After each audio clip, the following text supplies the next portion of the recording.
Proclamation sur Damas. Voici Damas rayé d'entre les villes, pour devenir un champ de ruines.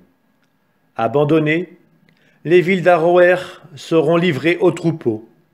Ils s'y coucheront, et personne qui les dérange.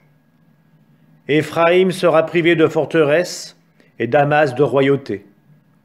Il en sera du reste d'Aram, comme il en est de la gloire d'Israël, oracle du Seigneur de l'univers. Ce jour-là, la gloire de Jacob faiblira, sa chair s'amaigrira. Ce sera comme à la moisson, quand le blé est ramassé, que les épis sont recueillis à brasser et rassemblés au val des Réphaïm. Il n'y restera presque rien à glaner, comme à la cueillette des olives. 2 ou 3 olives à la cime des plus hauts branches, 4 ou 5 sur les meilleurs rameaux, oracle du Seigneur le Dieu d'Israël. Ce jour-là, l'homme regardera vers celui qui l'a fait, et portera les yeux vers le Saint d'Israël. Il ne regardera plus vers les autels faits de ses mains. Il ne verra plus ce que ses doigts avaient fait, ni les poteaux sacrés, ni les colonnes à encens. Ce jour-là, les villes de refuge seront abandonnées comme furent abandonnés les bois et les cimes devant les fils d'Israël. Ce sera une désolation. Tu as oublié ton Dieu, ton Sauveur. Tu ne t'es pas souvenu de ton rocher, ton refuge. C'est pourquoi tu cultives des plantes de délices. Tu sèmes des espèces étrangères. Le jour même où tu les plantes, tu les vois pousser. Dès le matin, tu vois fleurir ce que tu as semé. Mais la récolte t'échappe au jour de la maladie, du mal incurable.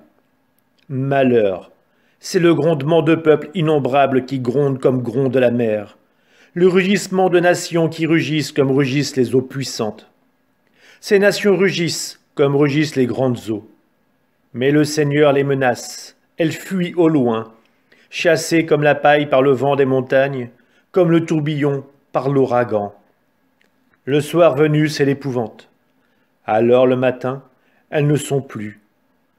Telle est la part de ceux qui nous dépouillent, le sort de ceux qui nous mettent au pillage. Malheureux le pays des bruissements d'ailes, au-delà des fleuves d'Éthiopie. Il envoie par mer des ambassades dans des barques de papyrus à la surface des eaux. Partez, rapides messagers, vers une race élancée, à la peau luisante. Peuple redouté ici et là-bas, nation barbare et tyrannique, où des cours d'eau sillonnent la terre. Vous tous, habitants du monde, vous qui pleurez la terre, quand l'étendard sera levé sur les montagnes, regardez. Quand sonnera le cor, écoutez. Car le Seigneur m'a déclaré, je demeure tranquille, là où je me tiens, je regarde dans la chaleur éblouissante du plein midi, comme un nuage de rosée dans la chaleur de la récolte. Avant la récolte, quand la floraison s'achève et que la fleur se change en fruit mûrissant, on coupe les branches à la serpe, on enlève et jette les rameaux. Tout sera abandonné aux rapaces des montagnes et aux bêtes du pays. Les rapaces y passeront l'été, et toutes les bêtes du pays l'hiver. C'est alors qu'un présent sera porté au Seigneur de l'univers par le peuple élancé, à la peau luisante, peuple redouté ici et là-bas, nation barbare et tyrannique, où des cours d'eau sillonnent la terre. Ce présent sera porté au lieu où réside le nom du Seigneur, Dieu de l'univers, la montagne de Sion.